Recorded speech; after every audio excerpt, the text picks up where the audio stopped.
खुर खासी बात डौका लौटे है। ज्यादा के चेच रही है ठप्पोसन नहीं मोला।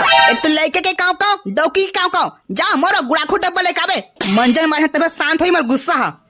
गुस्सा गुस्सा गुस्सा बड़ गुस्सा गुस्सा लगाए नहीं जात हा पर मैके में हतीजा बा अपन दाई घर रही 15 दिन ले घर कैसे चला हाथ देखा था महुआ। तोर दाई घर जाबे तीजा मां अब हिच्चे निकल तुरंत निकल घर ला कैसे चलाना है वो मैं बाद में बना ली हां। हां जात था अब हिच्चे निकला था 15 दिन का 2 महीने बाद हां देखा था महू घर ला कैसे चला था चला। हाँ जल्दी देखा जल्दी घर चला के हमरो अक्कल हावे। तीजा जाबे खखा है। हाँ अमा अमा सही में जात हस काओ महू जहां ममा गांव नहीं जाना है कोनो ला मैं अभी तुरंत निकला था 2 महीने बाद हां तुवन कैसे करे तुवन जाना घर में। हाँ का दो महीना बाद आबे तो हमन बा तिहार बा ठेठरी खुरमी और ऐसा रोटी कोने बनाही वो ये तो हवे ना तोर बॉडी बिल्डर दादा जब मैं तिहार की रोटी मला ई है तो दादा बनाही।